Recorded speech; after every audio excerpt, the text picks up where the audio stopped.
Hey fellas, just do my best to keep cool in this heat dome as I work on my other project in September.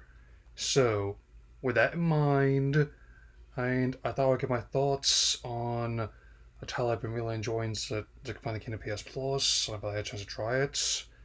So, let's talk about the DLC expansion for Marvel Spider-Man entitled "The Sea It Never Sleeps." So, let's get to it. I have played all of the first two chapters. I'm almost done with the third, and they are as follows with the following focuses: the heist, which focuses on Black Cat, trying to uncover the secrets of the mob hidden in some forced artwork.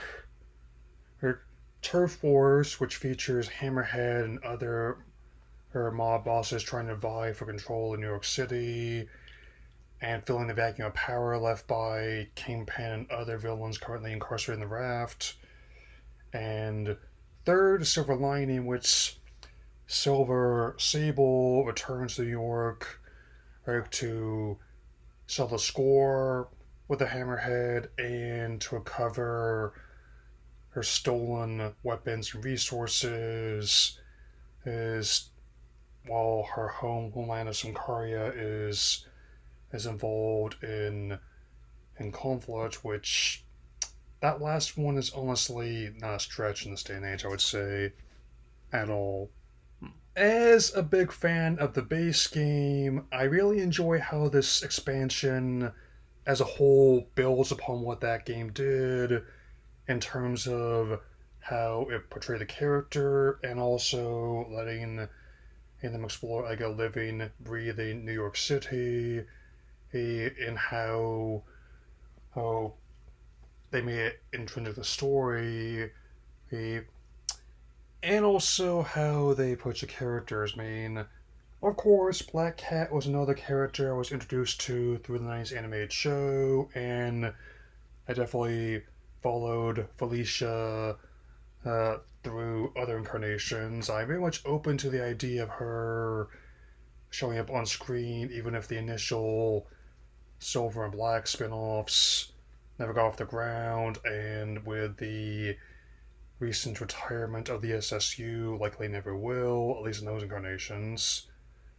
I'm not as familiar with Hammerhead the Silver Sable, but one thing I appreciate is that this game did a great job of establishing who his characters are and who and how these versions operate. I mean, so as opposed to just focusing on big names like Doctor Octopus, the Shocker, Electro, the Rhino, and the Vulture, which that's at least five, six, then Sinister Six right there, which should be a good enough time to bring me to the set of people who I would be wondering about. So, this game's very screwball. I mean, she was in the base game, and now she's got an entire sorry chain of missions here.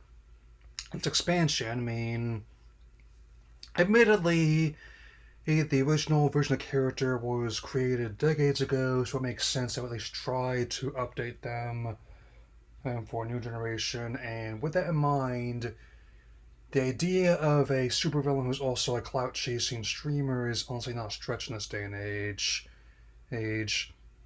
Up to and including in getting people hurt or worse for views. It's certainly not a stretch, especially when this game came out. I mean, I think it was still in development, and it's around the incident in the Aokigahara, the one at least after. And if I had to pick my favorite of those challenges, I would say like the combat challenges where they're in terms of juggling in enemies and trying to figure out which different combinations could work. Definitely a right up there with Streets of Rage, Golden Axe, and seeing how long I can keep a combo going, as well as Shinobi. Trust me, I have more to say about that on Friday. Least favorite, I would have to say a bomb disposal. I mean, it's not the amount of bombs themselves are a problem, but rather the rather stingy time limit and how to be very precise in how to take them out. I mean, honestly makes like the dam stage in Turtles '89 to generous comparison, and given how many people have issues with that stage, that is saying something.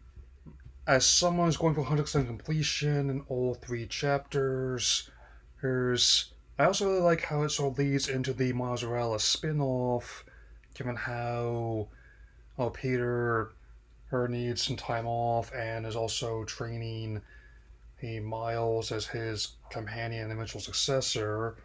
Her, I definitely am eager to see how that. Someone else always played that spin-off as well. That's called my second playthrough of it, and definitely is intending to get the sequel game once I get a PS5. I've I'm looking forward to more of this Incarnation Wall Crawler. I mean, since Insomniac's definitely been working with Sony for nearly the entire company's existence in the video game sector, like how they tinker with the idea of doing like a multiplayer themed spin-off, but ultimately decided against it, which I think is a good call in there, especially given how I've been hearing about how Fair Games, which is not good, especially in terms of the recent beta. I mean, of course they're doing like a third main game and a Wolverine game, and also of course doing a Venom spin-off, even though probably had to recast Tony Todd with him being gone. And with that being the case, I would not even be against as a third game find a way to include Spider Gwen, and I just had to think about who would be voicing her. Given how this game is stacked with a lot of anime and video game talent like Yuri Lowenthal and Ashley Birch, I think there's plenty of people who could do it. Same with who could be Venom after Tony Todd's passing. I mean, whether they cast someone who previously played Venom the character or someone entirely new, I welcome it. Anyway, that'll be all for now. So again soon. Take care, everyone.